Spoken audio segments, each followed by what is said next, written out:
오늘도 대면 예배에 참석하신 여러분들을 축복하고 환영합니다.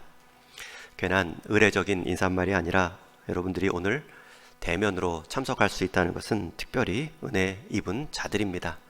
코로나 가장 어려운 때를 지나고 있고요. 가장 깊은 때에 새벽이 가장 가까웠던 것처럼 가장 코로나로 확진자가 많을 때에 이제 곧 끝이 올 것임을 우리는 알 수 있습니다. 제가 지난주 목요일 우리 종로 시찰 모임이 있어서 9개 우리 노회에 속한 교회 목사님들을 배웠는데 그 중에 3분 담임 목사님이 코로나 확진이 되었습니다. 그리고 3분의 2, 6가정이 다 가족 중에 한 사람 이상 확진자가 있습니다. 그런 어려운 때를 보내고 있는데 여러분들 가정과 여러분들의 이 예배자의 모습은 특별히 나로 하여금 또 다른 한 사람, 연약한 사람 위로하고 또 돌아보며 격려할 수 있는 건강 주셨다. 그렇게 여기며 이 확진자 되든 안 되든 우리가 함께 감사함으로 이겨낼 수 있습니다. 다시 한번 끝까지 걸리지 않으신 분들은 끝까지 한번 걸리지 않겠다. 잘 오늘 제목처럼 구별된 삶으로 은혜 안에 머무시고 혹 확진되었다 해도 이 세계사적인 고통에 내가 참여할 기회를 누렸다. 그런 마음가짐으로 더 아픈 사람들 동감의 마음으로 위로할 수 있는 시간이 되기를 바랍니다. 레위기 3번째 말씀으로 오늘 제목은 한번 따라해 주십시오. 구별의 목적은 차별이 아닌 성별입니다. 이 제목만 잘 기억하시면 오늘 말씀 절반은 아는 것입니다. 레위기는 모두 27장으로 된 거룩함을 주제로 한 말씀입니다. 레위기의 주제가 뭐라고요? 거룩함. 그래서 레위기 말씀은 크게 대략적으로 나누면 1장부터 16장까지는 거룩함으로 가는 방법. 그래서 제사에 관한 이야기가 나오죠. 그리고 17장부터 마지막 27장까지는 거룩함으로 사는 방법. 이렇게 이해하고 외우시면 좋습니다. 거룩함으로 가는 방법, 거룩함으로 사는 방법. 그래서 오늘 본문 이 11장은 거룩함으로 가는 방법이죠. 우리가 앞서 2번의 시간에 걸쳐 첫 번째는 제사에 관해서 1장부터 8장에 관한 내용을 한 번에 요약해서 나누었습니다.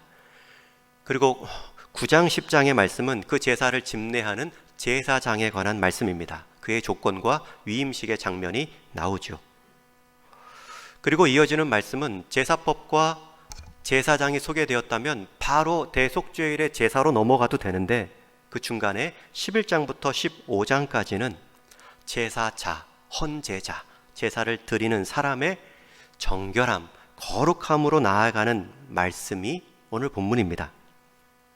이 11장부터 15장까지는 제사자가 거룩함으로 나아가는 대표적인 3가지를 말씀하죠. 음식법, 피부병, 나병을 포함한 피부병, 그리고 몸 안의 것들이 흘러나오는 유출병에 관한 거룩의 말씀입니다. 그 중에 오늘 말씀은 11장 음식법에 관한 말씀입니다.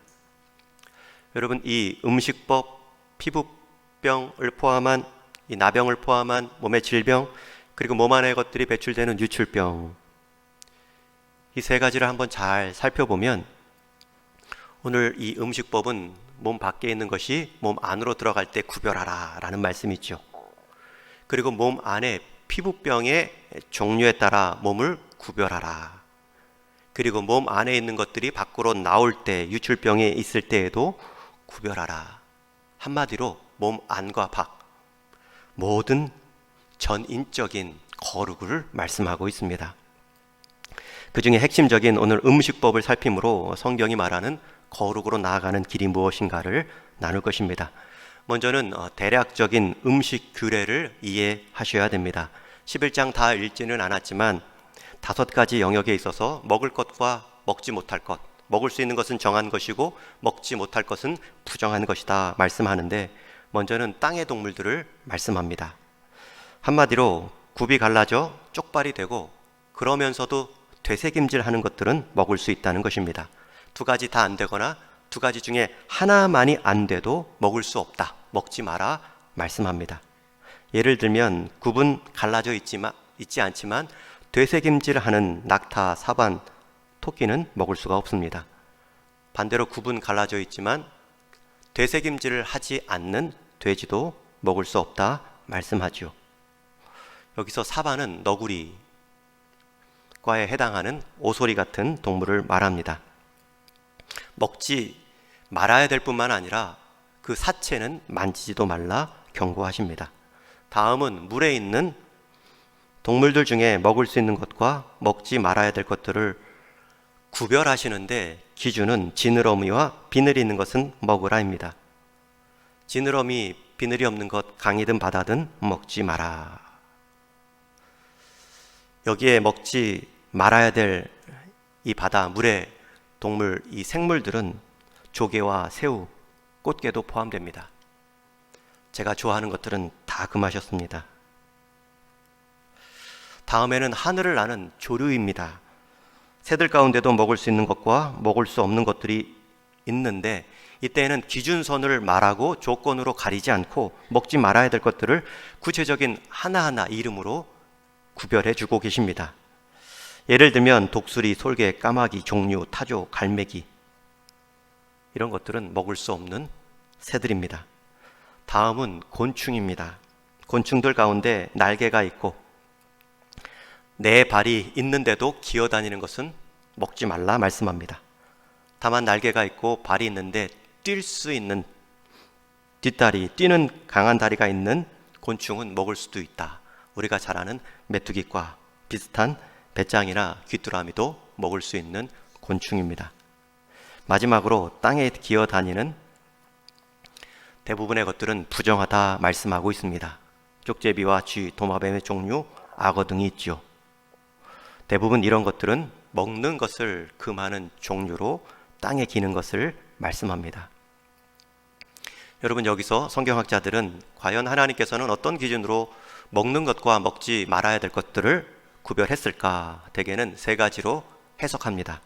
가장 전통적인 해석 방법은 위생적인 문제로 몸의 건강 때문에 구별해 주셨다 말씀하지요. 한국에서도 건강에 관심이 커지면서 아직도 많은 영향을 미치는 해석입니다. 그런데 이 해석의 약점은 이 위생적인 기준이 시대마다 다르다는 것이죠. 사람마다도 다를 수 있다는 것입니다. 기생충과 유해한 것들이 이 동물에만 있는 줄 알았는데 먹을 수 있는 소와 염소에서도 발견된다는 것입니다. 또 어떤 사람에게는 좋은 음식이 어떤 사람에는 몸의 상태에 따라 안 좋을 수도 있죠. 그리고 이렇게 위생적인 문제, 건강으로 동물을 나누었다면 하나님은 창조할 때 처음부터 건강하고 몸에 좋은 동물은 만들었고 그렇지 못한 동물도 따로 만들어주셨는가? 창세기에 나오는 모든 것이 선하고 보기 좋았다라는 선언에 대해 의구심을 갖게 만들지요. 그리고 또 한 가지, 만약 정말 건강을 위해 먹는 것을 가려주셨다면 왜 식물은 말씀하지 않는가? 오히려 전 세계의 이 70-80% 사람들은 곡식을 통해 영양분을 공급받고 생활을 유지할 수 있는데 왜 곡물은 말하지 않았을까? 이런 약점이 있죠. 두 번째는 제사적 기준이 있습니다. 이것은 이방 나라에서 제물로 쓰였던 동물들을 하나님이 배제했다라는 해석입니다. 예를 들면 돼지들은 이방 제사에 주로 사용되었기에 부정한 동물로 여기며 먹지 말도록 금하신 것이다. 그러나 고대 문헌에 보면 정하다고 말한 소와 양도 역시 이방 나라에서 많은 제물로 드린 사례가 있습니다. 그런 점에서도 또 크게 지지를 받지 못하고 있죠. 마지막 세 번째 해석은 임의적 기준이다. 이 말은 기준이 없다는 것입니다. 아니, 기준이 하나님께는 있지만 우리 사람이 알 수 없는 기준이 있다라는 해석입니다. 그래서 그냥 하나님이 어떠한 목적을 가지고 임의적으로 특별한 기준선은 없이 동물들을 먹을 것과 먹지 못할 것으로 나누었다. 하나님은 전지전능하시고 하나님은 절대 주권을 가지신 분입니다. 그래서 명하실 때에는 구체적으로 우리에게 그것을 설득하실 이유가 없으십니다. 하지 않으셔도 되지요. 모든 것을 아시고 우리의 상황도 아시는 하나님께서 명하셨다면 우리는 그것을 그냥 받아 순종할 수 있다. 이런 전제의 해석입니다. 그래서 이 임의적 기준 때문에 여러 많은 영적인 해석들이 나와서 다양한 해석들이 있는데, 그 중에 오늘 본문에서는 이렇게 또 한 가지 목적을 성경 안에서 말씀하죠. 오늘 함께 읽은 뒷부분의 기준을 보면 중요한 해석의 기준으로 삼을 수 있는 내용이 나오죠. 우리 다시 한번 45절부터 47절 말씀 함께 읽겠습니다. 시작.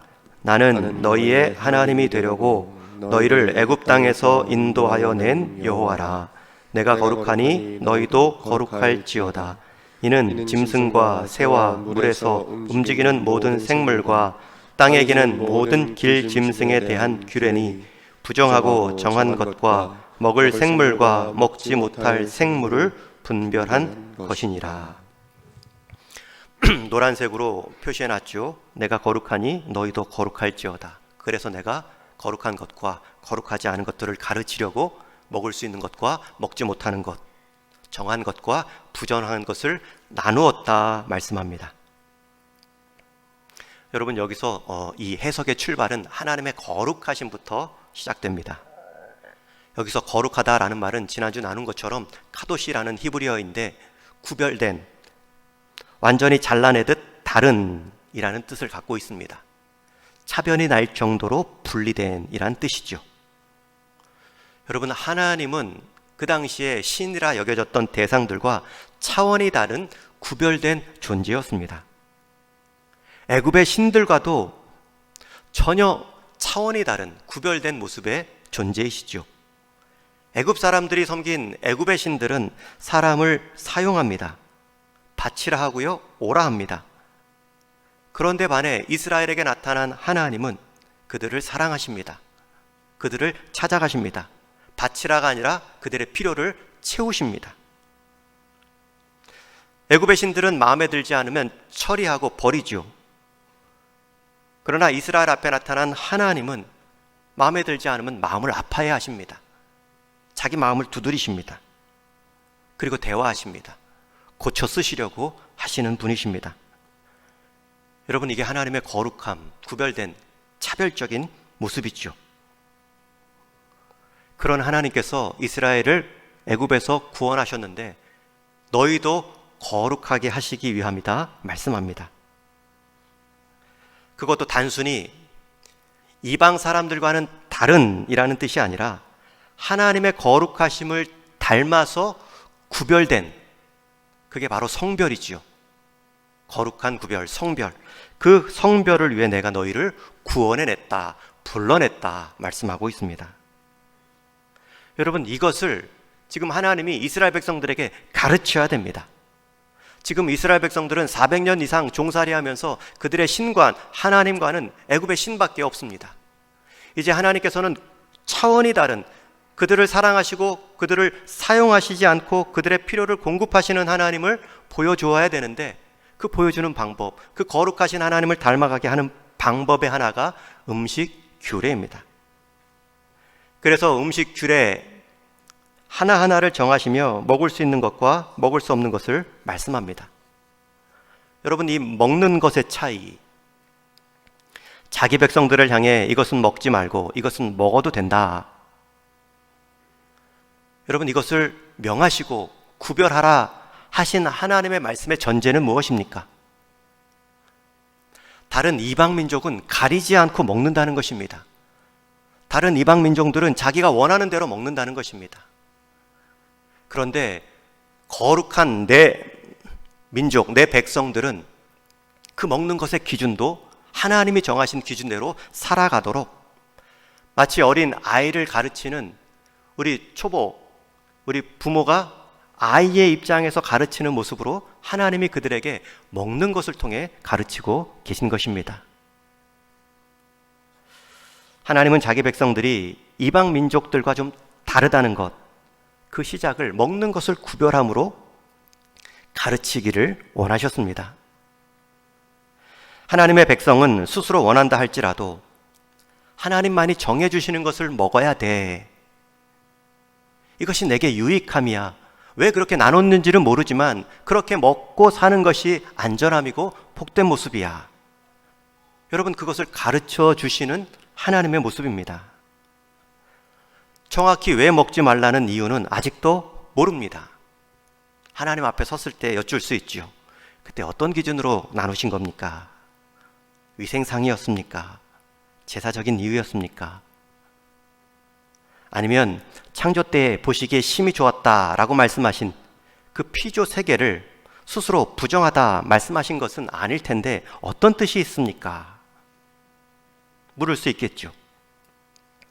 여러분, 그러나 그 질문에 대한 답을 못 얻는다 할지라도 하나님은 자기 백성들에게 선을 구워주시는 분, 삶의 경계를 정해주시는 분, 이러한 이해를 가질 수 있습니다. 우리가 창세기 2장에 보면 하나님께서 에덴 동산에 아담과 하와를 위해 선악과를 두셨죠. 여러분, 이 선악과를 두신 이유는 아담과 하와를 위함입니다. 그 두신 목적이 먹을 것과 먹지 말라는 것을 가르쳐 주신 오늘 레위기 말씀과 유사합니다. 하나님께서 왜 선악을 알게 하는 나무의 열매를 에덴 동산에 두셨습니까? 그 나무의 열매는 어떤 종류의 과일일까요? 그리고 그 선악을 알게 하는 나무는 어떤 유실수일까요? 어떤 종류의 나무일까요? 모릅니다. 성경은 말하지 않습니다. 그 열매를 먹으면 눈이 밝아지고 지혜가 생겨 선악을 아는 그러한 성분이 있다는 뜻인가? 아니겠죠. 여러분, 그 당시 아담의 삶에는 선만 있지 악이 없습니다. 선악을 알게 하는 나무의 열매, 이 기준은 선과 악이 있다는 것을 가르쳐 주는 것이죠. 그런데 그 선과 악이 무엇입니까? 하나님의 말씀입니다. 먹지 말라 했을 때 먹지 않는 것이 선입니다. 먹지 말라 했을 때 왜 먹지 말아야 될지 그 이유를 모르고 자기가 정한 이유를 내세우며 먹었을 때 그것은 악입니다. 그 선악과의 열매가 무엇인지, 정확히 어떤 열매인지, 왜 그곳에 두셨는지 아담도 모르고 우리도 모릅니다. 그러나 분명히 아는 것이지요. 분명히 확실한 것은 있습니다. 그것 외에 다 먹게 하신 하나님의 신실한 성품은 우리가 알 수 있습니다. 그런 하나님께서 먹지 말라 금하신 하나를 두신 이유도 우리를 위함이다. 우리는 알 수 있습니다. 아담, 하와, 하나님의 형상으로 지음받은 에덴 동산 전체를 다스리는 자의 특권을 갖고 있습니다.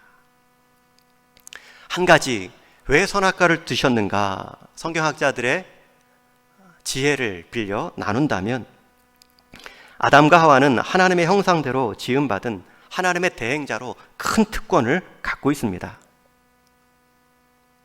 그런데 최소한의 나는 너를 지은 하나님이다. 너는 내게 지음받은 피조물이다. 여러분, 그것을 알게 해줄 수 있는 유일한 기준선이 선악과입니다. 그것을 먹지 않음으로, 하나님 말씀을 지킴으로 나는 하나님의 다스림을 받는 사람이야. 그 다스림 가운데 하나님이 내게 맡겨주신 피조 세계를 다스림으로 하나님의 형상을 닮아가는 것입니다. 마찬가지로 하나님은 애굽에서 이스라엘을 구원하시고 이제 가나안 땅에서 살아갈 때에 하나님의 거룩함을 닮아가기를 원하십니다. 거룩함이란 하나님의 기준선을 넘지 않고 하나님의 말씀의 경계 안에 자기 삶의 영역을 정하는 것입니다. 그것을 가르쳐야 됩니다. 이방 백성들처럼 자기 인생에 자기가 기준이 되어 자기가 원하는 것을 마음껏 누리며 사는 것이 아니라 나를 지으신 하나님, 나보다 나를 더 잘하시고 나를 사랑하시는 하나님이 말씀하시는 그 기준선에 내가 하나님의 말씀의 영역대로 살겠다. 여러분, 이것이 거룩한 백성입니다. 그것을 제외하고 다 허락해 주셨는데 하나님이 이것을 명하신 이유도 있겠지. 그 이유를 내가 알지 못한다 할지라도 하나님은 나를 향해 선하신 뜻으로 명령하셨겠지. 여러분, 그것이 거룩함입니다. 그런 거룩함의 가르침에 있어서 하나님이 이 음식 구별을 통해 가르치신다는 것이 얼마나 섬세한 처방입니까? 여러분, 우리가 먹는다는 행위는 하루도 한시도 빠짐없이 하는 행위입니다. 먹지 않고 사는 인생은 없습니다.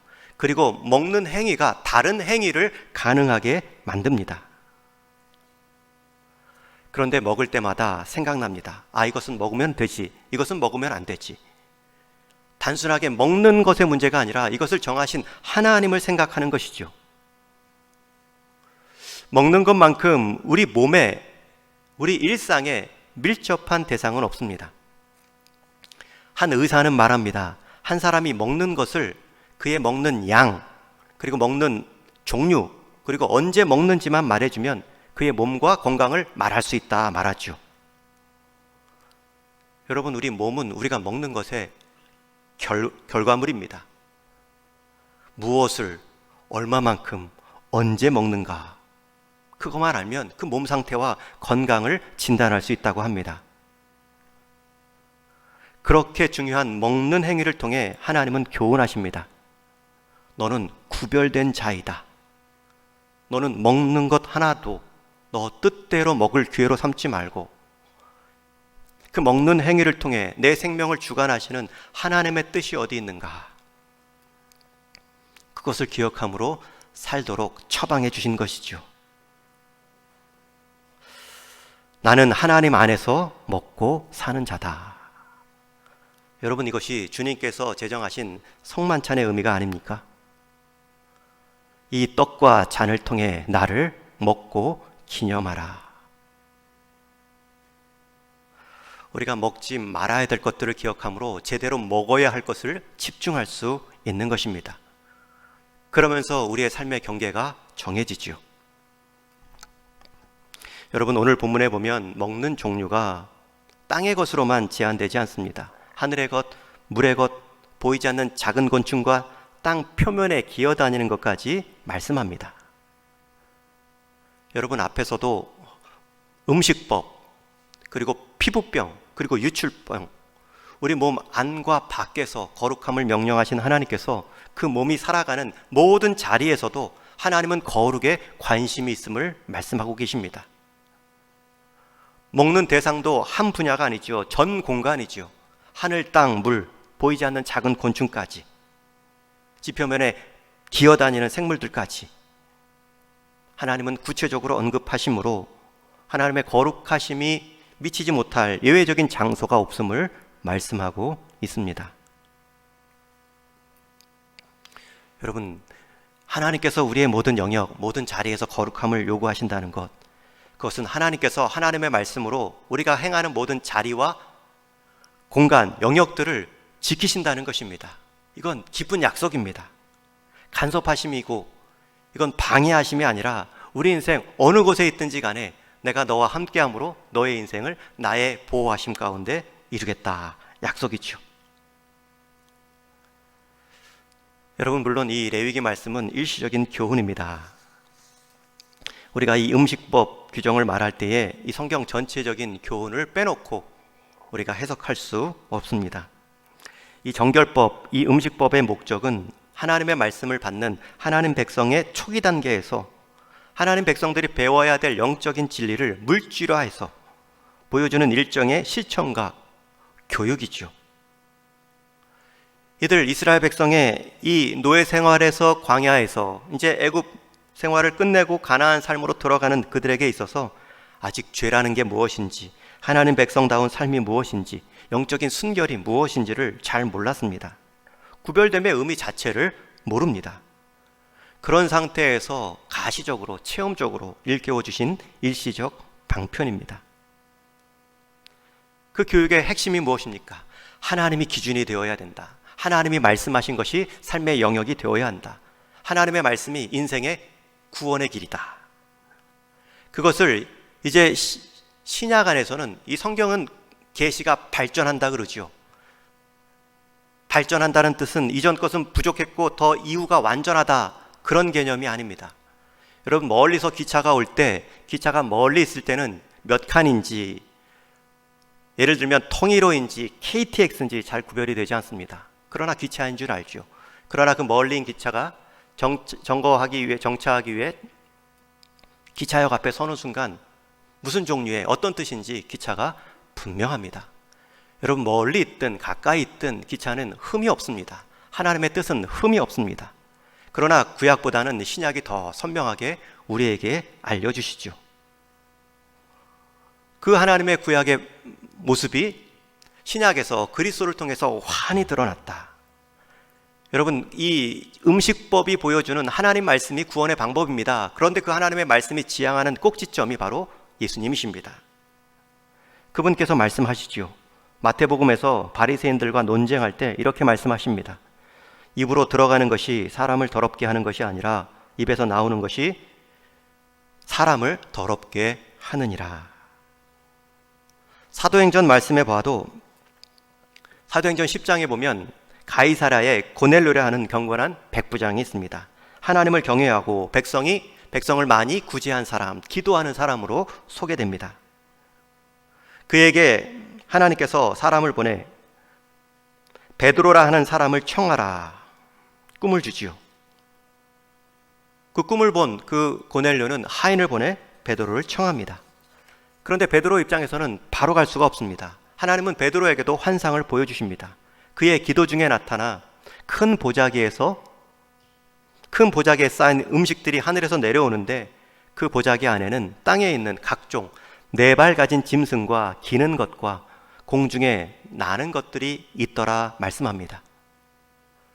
그것을 본 베드로가 음성도 듣습니다. 일어나 잡아먹으라. 그때 베드로가 말하지요. 주여, 그럴 수 없나이다. 속되고 깨끗하지 아니한 것을 내가 먹지 아니하였나이다. 그 안에 분명히 오늘 이 레위기 말씀에서 부정하다, 금한 음식도 있었겠죠. 그래서 속되고 깨끗이 아니한 것을 제가 먹지 않습니다. 그러나 먹으라 3번 환상을 보여주십니다. 하나님께서 이방인들에게도 거룩한 자가 있음을 보여주시려고, 구원하시려고 거룩하지 않다 여겨진 것들을 허무신 말씀입니다. 여러분, 거룩하다 임의적으로 말씀하신 하나님께서 거룩하지 않다라고 선을 그으신 하나님께서 반대로도 정하시면 그게 진리입니다. 하나님께서 말씀하신 것이 기준입니다. 얼마든지 부정하다 하셨으면 얼마든지 정하다 하실 수 있는 분이 우리 하나님이십니다. 여러분, 이것은 이방 나라, 구별되고 차별된 민족으로 바라보지 않고 너희들이 성별되었느냐? 그렇다면 차별된 대상들을 향해서 같이 성별의 대상으로 나아가라. 음식을 통해서 교훈하고 계신 것입니다. 사도 바울 역시 우상 숭배에 드려진 예물을 언급하며 이렇게 말씀합니다. 우리 한번 같이 읽겠습니다. 시작. 만일 내가 감사함으로 참여하면 어찌하여 내가 감사하는 것에 대하여 비방을 받으리요. 그런즉 너희가 먹든지 마시든지 무엇을 하든지 다 하나님의 영광을 위하여 하라. 먹는 음식의 종류가 거룩을 결정하지 않는다는 것이지요. 그것을 왜 먹느냐? 어떠한 마음가짐으로 먹느냐? 어떠한 목적 때문에 먹느냐? 하나님의 영광을 위하여 감당할 때에, 먹고 마시고 무엇을 행할 때에 거룩한 자가 될 수 있다는 뜻입니다. 여러분, 이 오늘 음식법, 내가 거룩하니 너희도 거룩하다. 그 거룩은 구별인데, 나는 이방신과 다른 차원이 다른 하나님인데 너희도 좀 그것을 알아줬으면 좋겠다. 그 시작을 내가 음식의 구별을 통해 알려주고 싶다. 혹 이유는 알지 못해도 이 말씀을 지킴이 너희에게 유익이고 생명인 줄 알고 쫓아오라. 여러분, 스스로 여러분의 인생의 기준선이 되는 사건이 무엇입니까? 하나님의 말씀의 기준, 가치는 분명히 우리에게 여러 번 그리스도를 통하여 깨닫게 해주셨는데, 여전히 내가 내 인생의 기준선을 긋고 있는 장면은 무엇입니까? 제가 지난번 한번 우리 오후 예배 때인가요? 같이 나눈 일이 있었던 것 같은데, 우리 청년 자매 한 명, 그 형제가 믿지 않아서 고민하고 있었습니다. 그래서 같이 한번 식사하고 좀 얘기하고 싶다. 같이 셋이서 만나 요 아래 보고집에서 같이 밥을 먹은 적이 있습니다. 그때 편하게 일반적인 얘기를 주고받다가 형제가 묻습니다. 왜 기독교에서는 혼전 순결을 그렇게 강조합니까? 여러분, 왜 그렇게 강조할까요? 하나님의 말씀이 그렇게 강조하기 때문에 강조하는 것이죠. 하나님께서는 혼인 안에서 그런 관계를 허용하셨기 때문입니다. 그렇기 때문에 혼인을 앞두고는, 그 혼인을 약속한 사람들은 그 기쁨을 기대하며 책임감을 준비하며 마지막 혼인의 예식까지 나아가는 것입니다. 물론 손도 잡지 말고 접촉을 전혀 하지 말라는 것은 아니죠. 그러나 그런 기쁨 누리는 것뿐만 아니라 서로를 존중하는 책임감을 배우면서 함께 둘이 자라가는 것입니다. 그리고 하나님 앞에, 성도 앞에 함께 서약을 하는 거지요. 그 서약과 함께 누리는 것이고요. 한 사람만을 향해서 서약하는 것이지요. 이런 긴 설명을 할 수 없었지만 여러분, 그 형제의 기준선은 자기가 보아왔던 주변의 사람들, 세상의 기준선입니다. 몇 년 전에 나온 탁월한 신학서적인 그레고리 비일이라는 성경학자가 쓴 우리는 우리가 섬기는 자를 닮는다 라는 제목의 책이 있습니다. 영어 원문의 해석이고요. 또 우리나라 말 성경으로는 예배자인가 우상 숭배자인가 라는 제목의 책으로 번역되어 나왔습니다. 우리는 우리가 섬기는 자를 닮는다. 이 제목은 시편 115편에 나온 말씀을 근거로 해석하고 정한 제목입니다. 우리 시편 115편 말씀을 한번 같이 읽겠습니다. 시작. 그들의 우상들은 은과 금이요 사람이 손으로 만든 것이라. 입이 있어도 말하지 못하며 눈이 있어도 보지 못하며 귀가 있어도 듣지 못하며 코가 있어도 냄새 맡지 못하며 손이 있어도 만지지 못하며 발이 있어도 걷지 못하며 목구멍이 있어도 작은 소리조차 내지 못하느니라.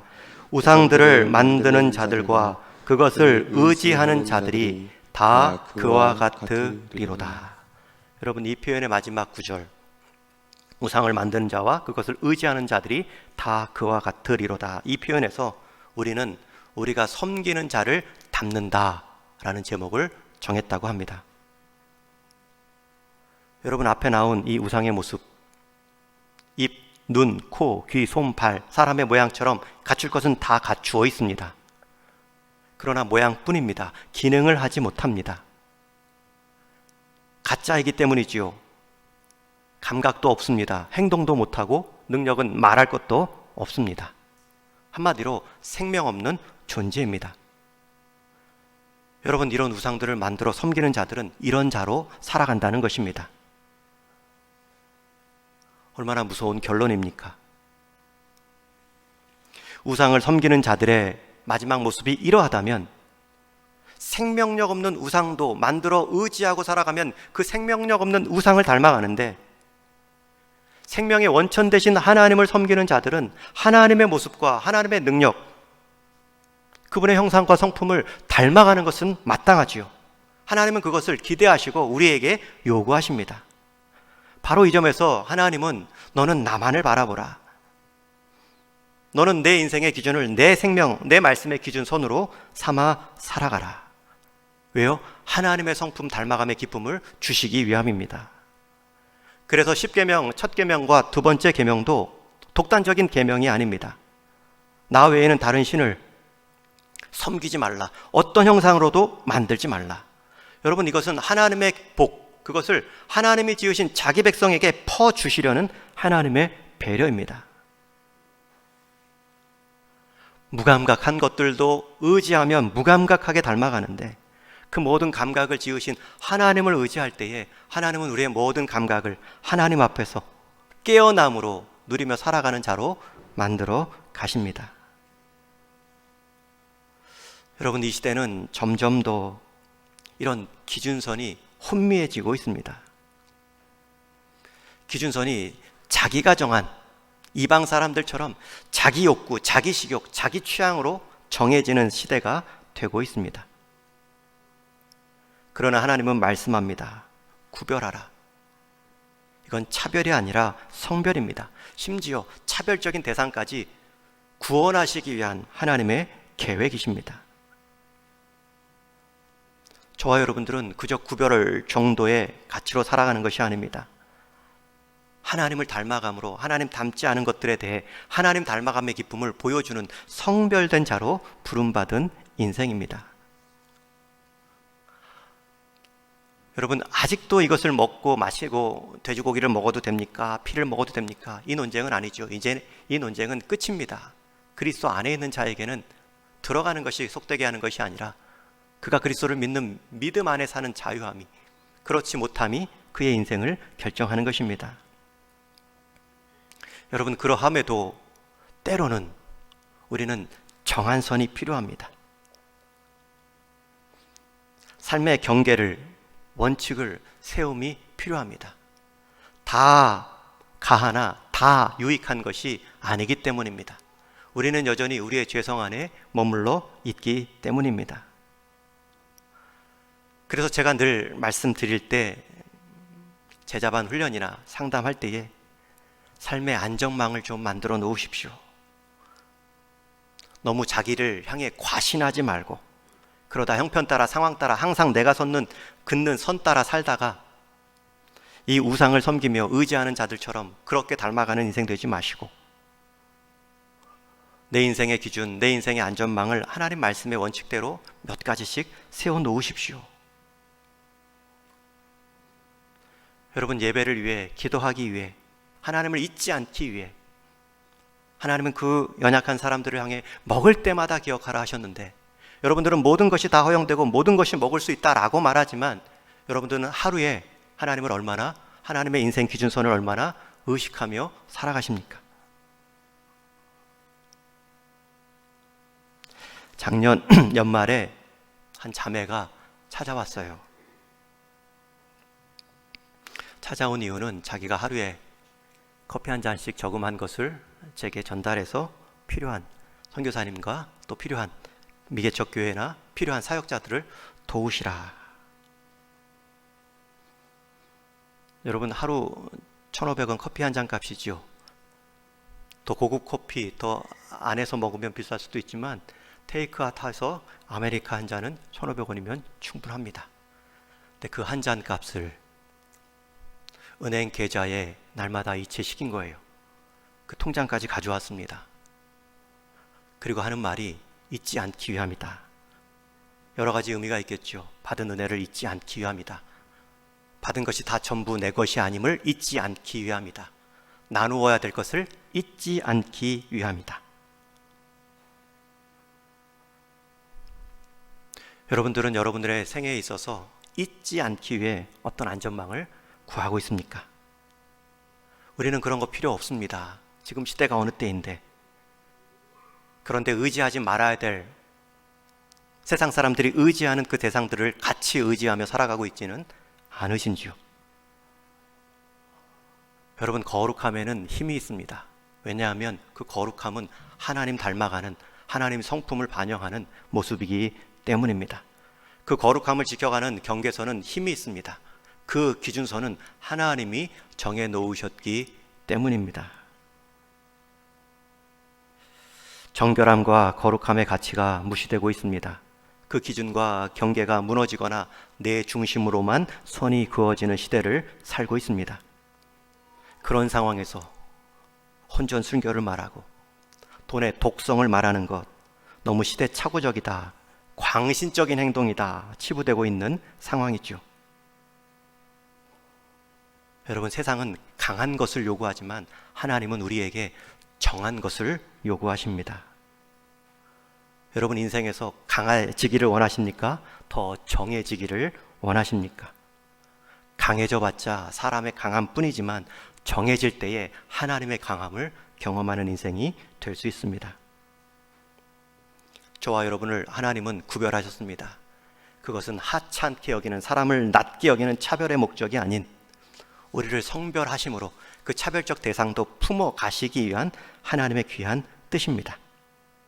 그 거룩하심을 믿고 그 거룩하심의 결과도 믿고 그 거룩하심의 자리 풍덩 빠져 참여하시는 복된 삶이 되기를 주님의 이름으로 축원합니다.